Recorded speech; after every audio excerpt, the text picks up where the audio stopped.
नमस्कार सगळ्यांना। आजचा जो व्हिडिओ आहे तो खूप खास आहे, कारण मी माझ्या या व्हिडिओमध्ये माझ्या आयुष्यातील म्हणजे यूट्यूबच्या प्रवासातील सर्वात कठीण असा प्रसंग सांगणार आहे आणि कार सांगणार आहे। बघा, एक दिवस माझं चॅनलचं मोनेटायझेशन अचानक बंद होतं। क्षणात म्हणजे माझी जी इन्कम होती, थोडीफार इन्कम येत होती, ती एका क्षणामध्ये बंद झाली। तर हे कशामुळे झालं, ह्या गोष्टींमागे कारण काय, मी तुम्हाला स्टेप बाय स्टेप सांगणार आहे। तो व्हिडिओ जो आहे तो शेवटपर्यंत नक्की बघा। त्या दिवशी मला खूप धक्का बसला की अनेक दिवस मेहनत करून आपण चॅनल जे ओपन केलेलं होतं ते मोनेटाईज केलं आणि काही कारणास्तव, क्षुल्लक कारणास्तव आपलं जे चॅनल असतं ते डिमोनेटाईज होतं। एका क्षणात आपली इन्कम ही बंद होत असते। तर बघा, पण मी त्यावेळेस सुद्धा हार मानली नाही। माझ्या लाईफमध्ये खूप प्रॉब्लेम्स आलेत आणि खूप प्रॉब्लेम्स चालू सुद्धा आहेत, पण कितीही प्रॉब्लेम्स आले तरी मी खंबीररित्या उभी आहे। तर आज मी माझा स्ट्रगल आणि स्टेप बाय स्टेप प्रोसेस सुद्धा तुम्हाला सांगणार आहे की माझं चॅनल मोनेटाईज कसं होतं, डिमोनेटाईज कसं झालं आणि त्याच्यानंतर परत मी मोनेटायझेशन कसं केलं माझं चॅनल। तर याबद्दल मी तुम्हाला सांगणार आले। बघा, डिमोनेटायझेशनची मला नोटीस आली यूट्यूबकडनं। जेव्हा मी यूट्यूब YT स्टुडिओ उघडले, एक ॲनालिटिक्स आपण चेकच करत असतो आपल्या व्हिडिओचं, पण अचानक मोनेटायझेशन सेक्शनमध्ये वॉर्निंग अशी दिसली, म्हणजे तिथं दिसलं की your channel is not longer available to monetization किंवा इलिजिबल नाही आहेत तुम्ही, असं म्हणून। मग हे पाहून मग मला खूप ट्रेस झाला आणि माझ्या पायाखालची जमीनच सरकली। मग मी विचार करू लागले की नेमकं कशामुळे झालं असेल, असं कुठला व्हिडिओ आहे की जो चुकीचा गेला किंवा कुठल्या व्हिडिओमुळे माझ्या चॅनलला कॉपीराईट आला किंवा रियूज कंटेंट आला। मग मी त्या दिवशी खूप वेळ YT स्टुडिओमध्ये घालवला की नेमकं कुठं काय प्रॉब्लेम आहे किंवा मला कुठल्या गोष्टी सॉर्ट आउट करू शकते मी, आणि त्या गोष्टी शोधण्याचा मी प्रयत्न केला। तर माझी सर्वात मोठी चूक अशी होती की यूट्यूब फक्त व्ह्यूज नाही बघत, म्हणजे तुमच्या चॅनलला किती व्ह्यूज येत आहे, सबस्क्रायबर किती आहे, या गोष्टी नाही बघत फक्त। कारण यूट्यूब काय बघतं की तुमच्याकडे ओरिजिनल कंटेंट किती आहे, ही गोष्ट यूट्यूब हा बघत असतो। जरी तुमच्याकडे व्ह्यूज भरपूर असतील, तुमच्याकडे सबस्क्रायबर भरपूर असतील, ते असून चालत नाही। आणि जर तुम्ही दुसऱ्याचे व्हिडिओज घेत असाल तर यूट्यूबला पाहिजे असतं की तुमचा ओरिजिनल कंटेंट काय आहे आणि तुम्ही कशा रीतीने यूट्यूबवर काम करत आहेत। जर तुम्ही दुसऱ्याचे व्हिडिओज घेऊन न एडिट करता टाकत आहेत किंवा दुसऱ्याचं म्युझिक घेऊन तुम्ही यूज करत आहे, तर नक्कीच तुम्हाला त्या ठिकाणी प्रॉब्लेम होणार आहे। तर बघा, मी काय केलं, त्याच्यानंतर माझं चॅनल जे आहे ते पूर्ण ऑडिट केलं, पूर्ण ॲनलाइज केलं की नेमकं कुठला व्हिडिओ आहे ज्याच्याने मला प्रॉब्लेम आलेला आहे, म्हणजे एवढी मेहनत माझी वाया गेलेली आहे।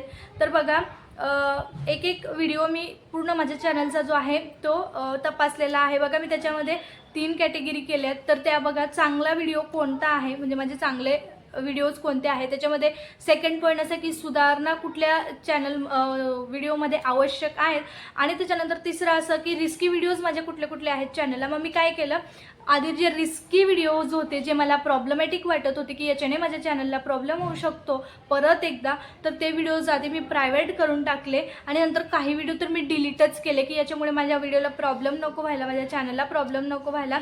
नंतर बघा, मी स्ट्रॅटेजी बनवली माझ्या चॅनलला की मी स्वतःचा व्हॉइस ओव्हर केला प्रत्येक व्हिडिओला। सेकंड गोष्ट, स्वतःची एडिटिंग जे आपण करतच असतो, त्याच्यानंतर मी स्वतःचे थंबनेल बनवायला घेतले। थंबनेलचं असं आहे की मी जरी AI यूज करत असते, पण मी स्वतःचा फोटो वगैरे त्या ठिकाणी ॲड करत असते आणि परत मी तो कॅनवामध्ये किंवा InShotमध्ये, बरेच असे ॲप्लिकेशन्स आहेत त्याच्यामध्ये मी तो परत त्याला रिशेप करत असते किंवा त्याला एडिट करत असते। त्याच्यानंतर मी स्वतःचे स्क्रिप्ट लिहायला सुरुवात केली। स्वतः मला काय सांगायचं आहे, मी माझ्या मनाने त्या गोष्टी करत गेली। त्याच्यानंतर मी स्वतःची जी ओपिनियन आहे ते लोकांसमोर मांडत गेली। तर हे सर्व मी सुरू केले जेव्हा माझं चॅनल डिमोनेटाईज झालं, जेव्हा मी पूर्ण ॲनालिसिस केलं चॅनलचं, तर मग मला चुका सापडल्या। त्याच्यानंतर मी हे माझ्या चॅनलमध्ये बदल केली। तर मग बघा, डिमोनेटाईज झाल्यानंतर 90 दिवसांची स्ट्रॅटेजी मी बनवली। बघा, त्यामध्ये मी दररोज व्हिडिओज अपलोड सुरू ठेवले। मला माहिती आहे की माझ्या चॅनलला व्ह्यूज कमी येत होते, व्हिडिओजला व्ह्यूज कमी होत होते, तरी मी खचून गेली नाही, अजिबातच डिमोटिवेट झाली नाही। कंटिन्युअसली मी व्हिडिओज अपलोड करत गेली। इन्कम मात्र माझं शून्य होतं, फक्त मेहनत होती त्या ठिकाणी, पण तरीसुद्धा मी हार मानली नाही। आणि बघा, कम्युनिटी पोस्ट टाकत गेली, त्याच्यानंतर शॉर्ट व्हिडिओ जे होते ते अपलोड करत गेली, लोकांना ते सांगत गेली कशा प्रकारे कुठल्या गोष्टी होत आहेत, ठीक आहे। आणि परत त्यानंतर लॉंग व्हिडिओसुद्धा मी बनवत गेले आणि त्याच्यामध्ये मी कन्सिस्टन्सी ठेवली।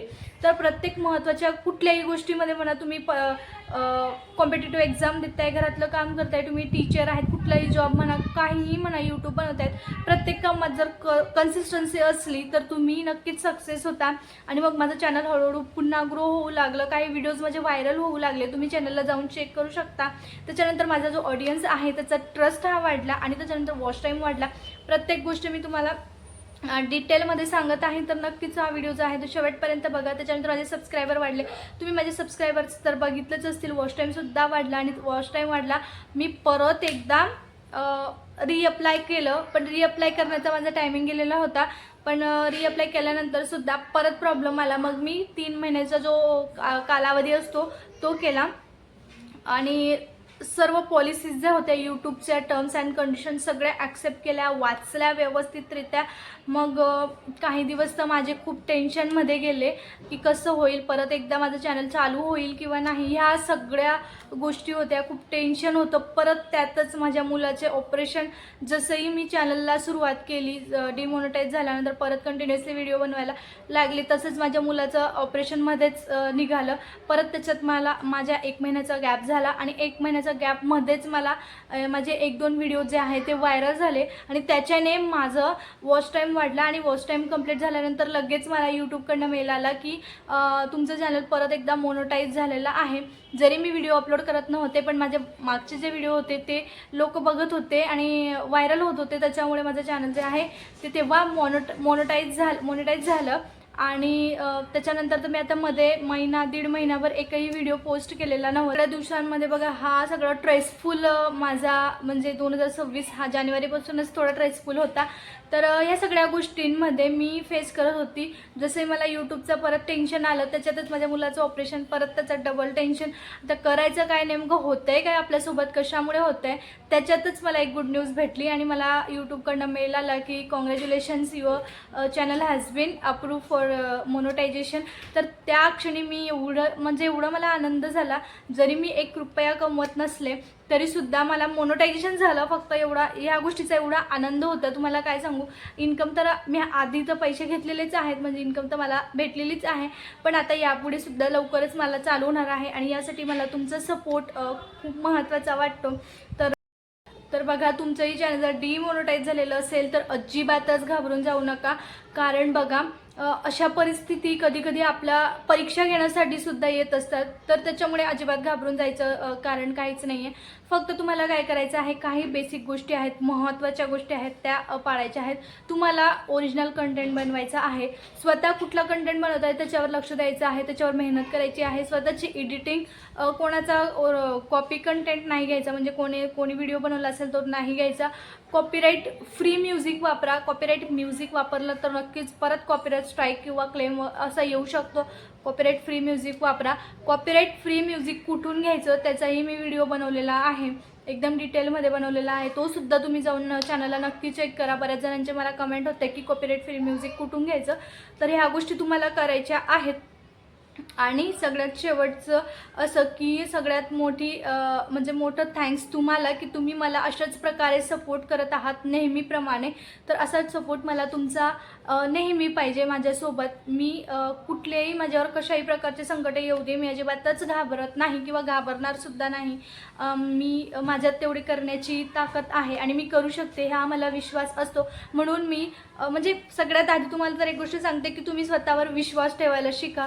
जोपर्यंत तुम्ही स्वतःवर विश्वास ठेवत नाही तोपर्यंत तुम्हाला येऊन जग कितीही सांगून गेलं, कोणी कितीही सांगितलं, मी कितीही सांगितलं की तुम्ही असं करा, तसं करा, हे करा, ते करा, अजिबातच नाही, जोपर्यंत तुम्ही स्वतःवर विश्वास ठेवत नाही तोपर्यंत. ठीक आहे. तर आशा करते की तुम्हाला आजचा व्हिडिओ आवडला असेल, हेल्पफुल तुम्हाला वाटला असेल. नक्कीच मला कमेंट करून सांगा की आजचा व्हिडिओ तुम्हाला कसा वाटला. चॅनलला नवीन असाल तर सबस्क्राईब करा, व्हिडिओला लाईक करा आणि कमेंट करायला विसरू नका. तोपर्यंत भेटू नेक्स्ट व्हिडिओमध्ये. बाय.